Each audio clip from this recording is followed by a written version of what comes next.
에레미야 33장 1절부터 3절 말씀까지 앞대로 공독해 드립니다.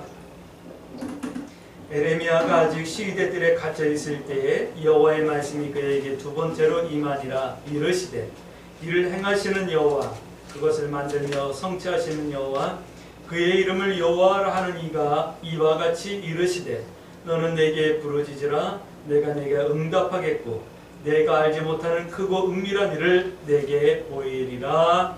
아멘. 우리 서로 인사합니다. 참 잘 오셨습니다. 참 잘 오셨습니다.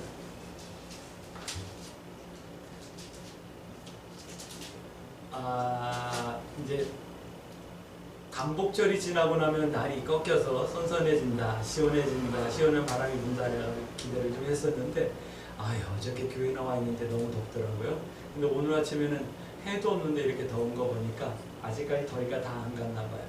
그래도 이번 주에 처서가 있으니까 아마 이번 주만 지나고 나면 시원해지지 않을까 하는 생각이 드네요. 근데 요즘 연일 뉴스를 들으면 이런 생각이 들어요. 여름이 막 시작할 때쯤이면은 더워서 사람들이 힘들다라는 뉴스가 많이 나왔었거든요. 전 세계적으로 보면 불볕더위다, 사람이 살 수 없는 더위다 그러면서 40도 넘게 올라갔다, 그런 내용도 나오고 막 그랬었어요. 근데 우리나라뿐만 아니라 이제 이 유럽도 그렇고 저쪽 아메리카 쪽은 너무 건조하고 너무 더워가지고 산불이 나가지고 계속 불이 나고 그런 뉴스들을 보면서 참 기상이변도 미쳤다라는 생각이 들었는데, 더 심각한 거는 그거예요. 사람들이 미쳐가고 있다라는 생각이 들어요.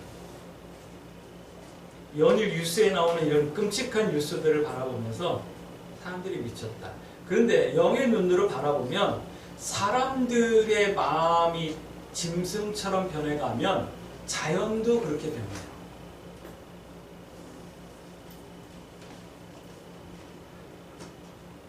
그래서 그런 건지 아닌 건지는 정확하게 모르겠는데, 아무튼 사람들이 마음이 이 생각이 참 미쳤다, 짐승처럼 변해가고 있다라는 생각이 자꾸 들어요. 이번 주에는 그 신림동 그 도시 안에 있는 공원에서 한 여성을 폭행하고 때려가지고 어저께 숨졌다라고 하는 내용의 뉴스가 요 며칠 계속 나왔죠. 묻지마 폭행, 우리 가까운 서현에서도 이렇게 칼로 게임하듯이 칼을 들고 뛰어다니면서 사람들을 죽이고 살인, 또 힘없는 노인들을 발로 걷어차가지고 잡아들이고 고통당하게 만들고 하는 이런 이유 없는 폭행과 이유 없는 이런 끔찍한 일들을 저지르는 것을 보면서 사람들이 미쳤다라는 생각이 들어요. 근데 더 심각한 거는 이럴 때 교회라도 좀 깨어서 하나님 앞에 회개할 줄 알아야 되는데, 교회는 모이기를 더 못하고 있어요. 예전보다 더 모이기를 못하고 있고, 기도의 힘은 약해지고 있고, 교인들도 성도들도 세속화되어져 가고 있는 이런 현상들을 보면서 예전에 어느 목사님이 말씀하신 게 맞아요. 교회가 기도의 힘을 잃고 교회가 타락하면, 성도들이 타락하면 세상이 악해지고, 세상이 악해지면 자연이 화를 내는 그런 일들이 일어난다라고 말씀하셨던 그 말씀이 생각이 나는데 그런 것 같아요. 그런데 에레미야 시대도 그런 때가 있었어요. 에레미야 시대도 에레미야 선지자는 유다에서 활동하던 그런 선지자예요. 북쪽 이스라엘, 남쪽은 유다, 이렇게 나뉘어졌을 때 유다에서 활동했던 선지자인데, 이 시대가 그랬어요. 정치적으로는 매우 혼란했어요. 신정 정치가 무너지고 이제 사람들의 생각과 주관으로 왕권 정치가 이루어지기 시작하고, 그 왕의 주관적인 생각으로 하나님을 대적하는 거예요. 그리고 바알과 아세라를 들여오고 사회적으로도 혼란하는 거예요. 유다 사람들은 전부 다 선민 사상이 있었거든요. 하나님께서 택하셨다라고 하는, 우리만 하나님의 자녀라고 하는 이런 선민 사상이 있고, 유일신 하나님에 대한 신앙이 있었던 그런 사회였는데, 이방 종교가 들어와 가지고 사람들의 마음을 혼란하게 만드는 거예요. 이방 종교라는 것은 대부분 음란한 종교예요. 이방 우상은 대부분 음란한 거예요. 집단으로 이런 음란한 행위를 하는 뭐 이런 종교들, 또 농사를 지으면서 자연신 뭐 이런 세상 잡신들에게 예배하는 그런 신앙, 종교의 어떤 혼합, 이런 일들이 일어나는 거예요. 그러니까 막 정체성이 혼란이 오는 그런 시기죠. 거기에다가 주변 국가는 이스라엘, 유다를 갖다 계속 이렇게 간섭하는 거예요. 또 공격하는 거예요. 그 당시에 느부갓네살 왕을 중심으로 한 신바벨론이 강세를 일으키며 그 여러 페르시아 지역을 다 통일하고 있는 그런 때였거든요. 그러니까 이런 어려운 시대, 아마 이 시대하고 비슷하지 않나 하는 생각이 들어요. 사람들의 정체성은 흔들리고 짐승처럼 악한 마음이 있고 뭐 자기만 생각하는 이기주의적인 세상, 그 다음에 정치적으로, 경제적으로 다 힘들고 지금 이 시대와 너무 비슷하지 않나 하는 생각이 들어요. 근데 그런 시대에 에레미야가 외치는 거예요. 뭐라고 외치냐면 BC 627년경서부터 600년 그 사이에서 이제 에레미야가 활동을 하는데 회개하라라는 것을 외치는 거예요. 한때 요시야 왕과 함께 종교개혁을 꿈꾸며 개혁을 일으키려고 운동을 하기도 했지만 요시야 왕이 숙청당함으로 인하여서 이 에레미야 선지자는 역적이 되어져요. 그래서 배신자 취급을 받게 되고 옥에도 여러 번 갇히게 되는 거죠. 왜냐하면 에레미야 선지자는 개혁을 외쳤거든요. 개혁을 외치는 건 왕 당신도 잘못했고 관료들 당신들도 잘못했습니다 라고 하는 것을 외쳤기 때문에 배신자 취급을 당하는 거예요. 거기에다가 또 이런 거예요. 친바벨론 정책을 얘기해요. 바벨론에게 협력해요. 바벨론에게 붙어서 그들의 도움을 받아야 돼요 라고 하는 이런 정책을 하거든요. 그러니까 배신자 취급을 당하고 옥에 갇히기도 하고 그러는 거예요. 그런데 이 에레미야 선지자는 이런 시대를 바라보면서 눈물을 얼마나 많이 흘렸는지 눈병이 날 정도로 울었다고 해요. 그래서 에레미야 선지자를 눈물의 선지자다라고 말하는 거거든요. 아마 이스라엘 유다 백성들이 바벨론에 70년밖에 포로 생활을 하지 않았던 이유도 에레미야 선지자와 같은 눈물 하나님 앞에 기도하는 선지자가 있었기 때문이 아닐까 하는 생각이 들어요. 미친 세상 같은 이 시대에 우리 성도들에게 주시는 하나님의 말씀인 듯하죠. 네, 시대를 바라보며 하나님 앞에 우리가 깨어서 기도해야 될 때가 됐다. 어쩌면 조금 늦었다라는 생각이 들어요. 이제라도 하나님 앞에 시대를 바라보며 나라와 민족을 위해서 기도해야 될 때다라고 하는 생각이 든답니다. 이 말씀이 오늘 우리에게 주시는 말씀이길 주의 이름으로 축복합니다. 첫 번째, 이런 말씀을 에레미야에서는 하고 있어요. 돌아오라 라고 하는 말씀을 하고 있어요. 돌아오라. 선지자의 외침이에요. 2장, 4장 말씀 보면 계속해서 말씀하는 거예요. 돌아오라, 돌아오라 말씀을 해요. 돌아오라 라고 하는 말씀은 이런 뜻이 있는 거예요. 좀 고치라. 좀 너무 편하게 말씀드렸나요? 조금 더 강력하게 말씀드리면 너희들 회개하라 라고 하는 말씀이에요. 돌아오라 라고 하는 말씀. 우리 광주 새승교 성도들에게는 돌아오라 라고 하는 말씀이 회개하라 라는 말씀으로 들려질 수 있게 되길 주의 이름으로 축복합니다. 본래는 유다 백성들은요, 배역하지 않았어요. 악하지 않았어요. 온전히 순종하며 하나님을 따랐어요. 하나님의 자녀였고 하나님의 백성이었어요. 그런데 그것들이 다 깨어져 본 거예요. 그래서 돌아오라라는 말씀을 통해서 너희들 고치라, 회개하라 말씀하는 거예요. 기도의 제목으로 붙들 수 있게 되길 주의 이름으로 축복합니다. 이 시대는 하나님 앞에 돌아와야 되는 시대예요. 기도하십시다. 돌아오게 하옵소서. 하나님 앞에 우리 기도하십시다. 우리들만이라도 기도하십시다. 사람들의 완악함을 치료하여 주옵소서. 왜 그렇게 자기뿐이 모르는지 모르겠어요. 왜 그렇게 이기적인 세상이 되어졌는지 모르겠어요. 사람들의 심령을 고쳐 주옵소서. 사람들의 마음을 치료하여 주옵소서. 상대적인 박탈감으로 상처 입은 사람들의 마음을 하나님 치료하여 주옵소서. 교회를 치료하여 주옵소서. 교회는 세상보다 어쩌면 더한지도 모르겠어요.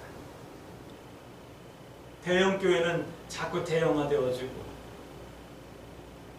국내 한 구석에 있는 조그만 교회들은 존폐의 위기를 겪고 있는 이런 시대를 바라보면서 대형 교회들은 그거에 대해서 아파하는 마음이 아마 없을 거예요. 아무개 교회에서 조그만 교회에서 성도가 큰 교회로 이명이 아니라 그냥 옮겨가니까 잘 왔다고 환영해주는 그런 시대잖아요. 얼마 전에 어느 교회 아무개 집사라고 하는 분이 전화를 했어요. 모르는 전화번호인데, 등록이 안 된 전화번호인데 핸드폰 전화로 뜨기를 받았어요. 받았더니만 목사님 그러는, 네 제가 박 목사입니다. 박 목사님이시죠? 네 제가 박 목사입니다. 또 대답을 했어요. 저를 잘 아나 봐요. 그렇게 전화하는 거 보니까, 목사님 우리는 아무개 교회 봉사팀인데 목사님 교회 에어컨이 약하다는 소리가 있어서 에어컨 곧 교체해 주려고요. 그러는, 아니 그 무슨 소리예요? 우리 교회 에어컨이 약하다니요? 누가 그러더라고요. 에어컨이 약해가지고 여름에 더웠다고. 근데 뭐 덥긴 더웠지만 누가 그러던가요? 그때 김경희 권사님이 그러시더라고요. 마음이 썩 안 좋더라고요. 근데 그분들이 이렇게 찾아왔어요. 6명인가 찾아왔더라고요. 토요일날 교회에 있는데. 그래가지고 앉아서 이런저런 얘기하면서 그랬어요. 사실 이 일은 김경희 권사님과 이영필 장로님이 하고 복받아야 될 일인데, 그 복받을 일을 갖다가 당신들한테 떠넘겼다고. 그러면서 그 얘기를 했어요. 그랬더니 그분들이 그러는 거예요. 그 권사님 믿음 좋은 권사님이고, 저 장로님도 신앙생활 잘 하시고 믿음 좋은 장로님이에요. 막 그러더라고요. 그러면서 하는 얘기가 그러는 거예요. 교회가 갑자기 이렇게 부흥되었대요. 그 교회가. 그래서 지금 한 500명 정도 출석을 하는데 매주 다른 성도들이 많이 온다라는 얘기를 하더라고요. 그러면서 코로나 때 유튜브 방송을 하면서 많이 부흥되었다라는 얘기를 하더라고요. 그러면서 하는 얘기가, 자기네 교회는, 그 교회는 주로 오는 사람들이 어떤 사람들이 오냐면 김경희 권사님 정도의 신앙의 수준이 있는 사람들만 온다는 거예요. 그래서 그들이 와가지고 교회를 지금 지키고 있고 세우고 있다. 교회는 큰일을 하고 있다. 뭐 이런 얘기를 하더라고요. 그러면 그 성도들이 간 교회는 빈자리가 분명히 날 거 아니에요. 그것을 보면서 참 교회들이 좀 그렇다라는 생각이 좀 들었어요. 그래서 마음이 좀 안 좋았어요. 에어컨을 바꿀까 하다 안 바꾸기로 마음을 먹었어요. 아마 내년 여름에도 좀 더울지 몰라요. 그래서 조금 참으십시다. 뭐 언젠가 뭐 시원한 바람 나오겠죠. 시원한 바람 나올까요? 교회를 치료하여 주옵소서. 사람들의 신앙을 치료하여 주시고, 무엇보다도 목회자들의 신앙과 믿음을 치료하여 주옵소서. 우리라도 기도하십시다. 더 중요한 거예요. 하나님, 내가 돌아가겠습니다. 할렐루야. 내가 이런 시대 가운데 에레미야와 같이 하나님 앞에 기도하겠습니다. 하나님 앞에 결단할 수 있는 은혜가 있어질 수 있게 되길 주의 이름으로 축복합니다. 오늘 에레미야서는 우리에게 두 가지 살펴야 될 것을, 두 가지 악을 말씀하고 있어요. 두 가지 악을 살펴야 된대요. 이 악이 우리에게도 있나 한번 점검해 보셔요. 2장 13절 말씀이에요. 성경은 이렇게 말씀합니다. 뭐라고 말씀하시냐면, 너희들에게 두 가지 악이 있는데 하나는 생수의 근원을 버린 것이다 라고 말씀하고 있어요. 또 한 가지는 뭐냐면 스스로 웅덩이를 판 거다 라고 말씀하고 있어요. 생수의 근원을 버렸다라고 하는 말씀은 2장 18절 말씀 보니까 다른 것을 의지하고 살아가고 있다 라고 말씀하는 거예요. 이 시대 교회도, 이 시대 성도들도 다른 것들을 의지하고 있지 않나 한번 점검해 보세요. 생수의 근원이 된 생명의 근원이 된 하나님을 의지하는 것이 아니라 우리가 다른 것을 의지하고 있지 않나 한번 점검해 볼 수 있게 되길 주의 이름으로 축복합니다. 그것이 악이라고 말씀하고 있어요. 내가 거짓말한 것, 내가 양심을 속인 것, 내가 주일 하루 예배 나오지 못하고 놀러 간 것, 이것이 악이 아니라 하나님을 의지하고 살지 못하고 있는 것이 악이다라고 말씀하고 있는 거예요. 우리는 뭘 의지하고 있을까요? 통장에 있는 잔고 그 숫자의 크기를 의지하고 있을까요? 아니면 내가 배운 학벌, 내가 가지고 있는 기술, 이런 것들을 의지하고 살아가나요? 우리 광주 새순교 성도 여러분들을 축복합니다. 여러분들이 하나님을 믿는다라고 말한다면 하나님을 의지하고 사셔야 돼요. 할렐루야. 왜요? 그분이 생수의 근원이기 때문에, 우리의 생명의 근원이고 우리를 책임지시고 이끄시고 지금도 우리의 호흡을 주장하시는 하나님이시기 때문에 그분을 의지하고 사셔야 되는 거예요. 한번 점검해 보셔야죠. 지난 한 주간 내가 무엇 때문에 살고 무엇을 의지하고 살고 무엇을 이유하여 살았나 한번 점검해 볼 수 있게 되길 주의 이름으로 축복합니다. 또 스스로 웅덩이를 팠다라는 것은 하나님 경외함이 없다라는 거예요. 하나님을 경외하지 못하면 끝나는 거죠. 하나님을 두려워하지 않는데 무서울 게 뭐가 있겠어요? 죄 짓는 것도 무섭지 않고 사람에게 상처를 주는 것도 무섭지 않고 내 양심을 속이는 것도 무섭지 않고 하나님을 경외하는 것을 못하니까 주일날 교회 나오지 못하는 것도 무섭지 않고 무서운 게 없는 거예요. 하나님을 경외하지 않으니까 지나가는 힘없는 노인의 발길을 걷어차서 잡아뜨리고 가는 것도 무섭지 않고 백주 대낮에 사람을 때려가지고 죽이고 강간하고 하는 것이 무섭지 않게 느껴지는 거예요. 오늘 우리 광주 새순교 성도 여러분, 하나님을 경외할 수 있게 되길 주의 이름으로 축복합니다. 세상 가운데서 바보라는 소리 들어도 괜찮아요. 천치라는 소리 들어도 괜찮아요. 우리의 양심이 악해지지 않게 해주세요. 우리의 마음이 환악해지지 않게 해주세요. 하나님을 경외하며 하나님을 두려워할 줄 알게 해주세요. 여러분들 기도하십시다. 그리고 이 민족이 하나님을 두려워할 수 있게 해주세요. 내 주변에 있는 사람들이 하나님을 두려워할 수 있게 해주세요. 내가 가는 길에 내 주변에 지나가는 사람들의 마음이 악한 마음이 있는 사람들이 없게 해주세요. 하나님께 우리 기도하십시다. 축복합니다. 이 말씀 앞에 우리 함께 서실 수 있게 되길 주의 이름으로 축복합니다. 그리고 기도의 제목 삼으셔야지만 돼요. 우리는 기도할 수 있어야 돼요. 할렐루야. 질문하셔야죠. 나는 어떻게 해야 되는데요? 어떻게 기도해야 되는데요? 오늘 에레미야서는 말씀하시죠. 입술을 크게 열라라고 말씀하시죠. 내가 알지 못하는 그거 비밀한 곳으로 채우리라, 응답하리라 말씀하시죠. 이를 계획하시고 진행하시고 그걸 통해서 역사하시는 하나님께서 오늘 우리에게 말씀하시는 거예요. 근데 성경은 이렇게 말씀하고 있어요. 세 번째예요. 길과 행위. 길과 행위에 대해서 말씀하고 있어요. 4장 18절 말씀 보니까 모든 문제는 길과 행위 때문이다 라고 말씀하시고 있는 거예요. 길과 행위 기억하셔야지만 돼요. 우리 시편에서 말씀하셨죠. 시편은 우리의 가야 될 길이라고 말씀을 나눴고, 잠언에서는 우리가 행해야 될 행위라고 하는 말씀을 통해서 우리가 함께 말씀을 나눈 적이 있죠. 그러니까 길과 행위라고 하는 이 말씀 앞에서 우리의 가야 되는 길, 우리가 걸어온 길 점검하시고 우리가 행해야 될 행위, 앞으로 해야 될 행위를 정하는 그런 은혜가 있어지길 주의 이름으로 축복합니다. 선지자는 이렇게 외쳐요. 길과 행위를 돌이키지 않으면 바벨론이 올라와서 유다를 칠 것이다 라고 말씀하고 있는 거예요. 선지자의 이런 외침들 때문에 감옥에 투옥되기도 하고 배신자 취급을 받기도 하는 거예요.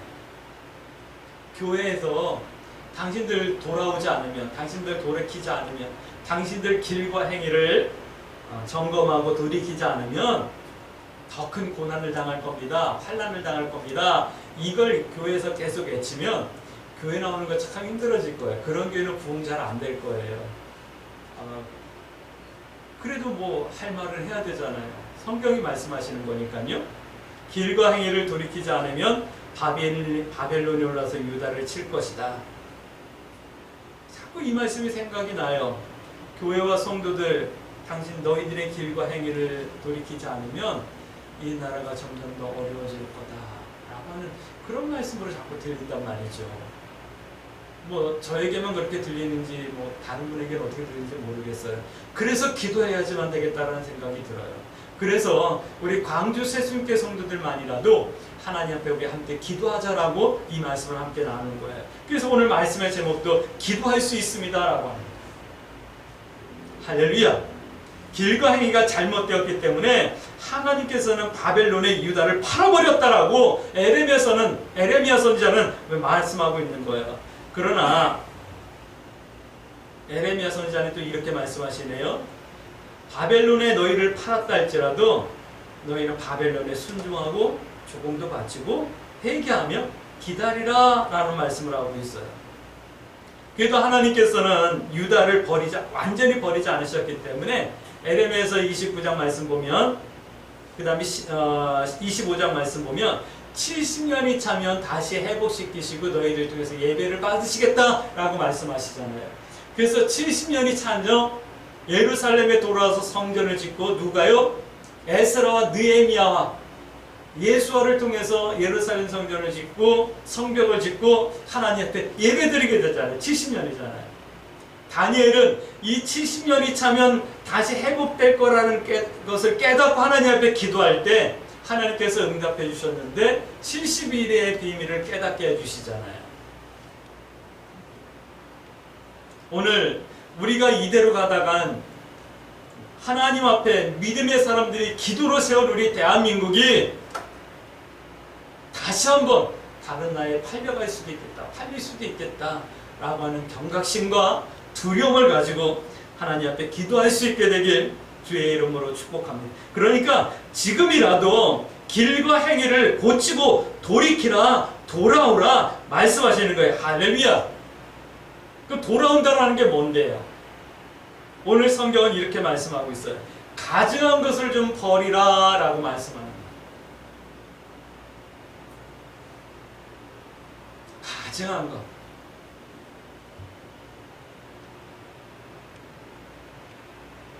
이 가증한 것을 요즘 우리가 뭐 손에 들고 다니지 않잖아요. 이 가증한 것이 어디 있겠어요? 우리 마음에 우리 심령 가운데 있잖아요. 그러니까 우리의 심령을 좀 점검하라 라고 말씀하는 거예요. 악한 생각을 품은 사람들이 그 가증하고 악한 생각들을 좀 버릴 수 있게 해주세요. 하나님 앞에 기도하셔야 됩니다. 상대적인 박탈감에 분노와 좌절로 가득 차 있는 사람들의 마음에 희망을 허락해 주세요. 이 땅에 은혜를 베풀어 주세요. 사람들의 심령 가운데 하나님께서 희망을 넣어 주세요. 우리가 하나님 앞에 기도하십시다. 할렐루야. 또 이런 거예요. 돌아온다라는 것은 흔들리지 말고 말씀하시는 거예요. 흔들리지 말라라고 말씀하는 거예요. 갈팡질팡하지 말라라고 말씀하는 거예요. 믿음의 선택을 하면서 갈팡질팡하는 거예요. 이게 잘하는 건지 안 하는 건지 분간을 못하는 거예요. 또 분간이 되더라도 타협하잖아요. 하나님의 말씀은 이렇게 하라고 말씀하시는데 이렇게 하니까 나에게 손해가 되는 것 같고 내가 왕따가 되는 것 같고 내가 외로움을 당하는 것 같으니까 타협을 하는 거예요. 하나님 적당히 이렇게 한번 해보면 안 될까요? 타협하는 거예요. 흔들리지 말라라고 말씀하는 거예요. 타협하지 말라라고 말씀하는 거예요. 이게 돌아오는 거예요. 광주 새순교 성도들만이라도 흔들리지 말길 주의 이름으로 축복합니다. 세상이 어떻게 변하면 어때요? 사람들이 어떻게 변하면 어때요? 그러나 우리들만이라도 흔들리지 않을 수 있게 되길 주의 이름으로 축복합니다. 그래서 매 예배 시간마다 주문처럼 외우잖아요. 하나님 뜻 행하기와 하나님 편에 서기를 부끄러워하지 않게 해주세요. 기도하십시다라고 주문처럼 외우잖아요. 하나님 앞에 진실하고 묵은 땅과 같은 심령을 기경하고 회개하듯 스스로 이제 늦기 전에 하나님 앞에 돌아오셔야 돼요. 할렐루야. 위기의식과 기도의 이유예요. 이 시대를 보면 상식이 없어졌죠. 가끔 우리 성교사님이랑 이제 상식에 대한 이야기들 가끔 해요. 버스 안에서, 지하철 안에서 막 욕하면서 큰 소리를 막 전화 통화하는 인간들. 또 건널목에 이렇게 신호 대기하고 신호 받아서 건너가려고 서 있는데 그 건널목에서 담배를 피우는 거야. 그럼 그 연기가 다 옆으로 오잖아. 내가 눈치를 주고 이렇게 뒤로 몇 걸음 물러나가지고 있는데도 아랑곳하지 않아. 그러니까 어떤 젊은 사람이 아저요 담배 좀 끕시다 이럴 거예요. 그러니까 막 싸움이 붙으려고 그러는 거예요. 그런데 그 담배 피우는 사람이 초등학교 한 4학년, 5학년쯤 된 아들을 데리고 부인하고 같이 서서 그 지랄을 하고 있는 거예요. 너무너무 상식이 없던 거죠. 사람이 있거나 없고 그냥 아무데나 친 택택 뱉고, 담배 피우는 인간들은 왜 담배를 피우고 담배꽁초를 갖다가 아무데나 버리고, 도대체 이 상식이라는 게 없어진 이런 시대. 정의도 없어요. 정의도. 이기주의. 사람들의 심령이 그렇게 많으니까 기후가 변하는 거죠. 전쟁이 일어나잖아요. 이게 다 사실은 기독교의 방망과 타락에서부터 이루어진 거예요. 이대로 간다면, 지금이라도 돌이키지 않는다면 바벨론보다 더 강력한 도전 앞에 처하게 될 것이에요. 그리고 그 뒤는 상상하기 어려운 끔찍한 일들만 있을 거라는 것이 오늘 성경이 에레미야를 통해서 우리들에게 말씀하고 계시는 거예요. 그러니 이제라도 돌아오라 라고 하는 이 말씀을 우리 광주 새순교회 성도들만이라도 들을 수 있게 되길 주의 이름으로 축복합니다. 돌아오라 라는 말씀은 고치라 라는 말씀이에요. 고치라 라고 하는 말씀은 회개하라 라는 말씀이에요. 기도의 제목으로 삼으셔야 할 때요. 할렐루야. 우리들에게는 아직 기도할 수 있는 시간과 기회와 믿음이 남아있기 때문이에요. 할렐루야. 그러므로 우리 이렇게 기도하십시다. 하나님, 내가 하나님 앞에 온전히 돌아올 수 있도록 나의 심령을 고쳐주시고 나의 삶을 고쳐주시고 나의 믿음을 고쳐주옵소서. 또 하나님, 내가 하나님만을 의지할 수 있게 해주시고 하나님을 경외하는 것이 생겨서 하나님만을 두려워할 수 있게 하옵소서. 그리고 내 길과 내 행위를 말씀에 근거해서 아름답게 정돈해 나갈 수 있게 해주세요. 가증한 것을 버리고 흔들리지 않는, 타협하지 않는 믿음으로 주님 앞에 설 수 있게 해주세요. 이렇게 하나님 앞에 기도하면 이 한 주간 우리 광주 새순교회 성도들만이라도 믿음의 선택을 두려워하지 마시고 하나님 뜻 행하기와 하나님 편에 서기를 부끄러워하지 아니하며 승리하는 한 주간, 기도하는 한 주간이 되어질 수 있게 되길 주의 이름으로 축복합니다. 아멘.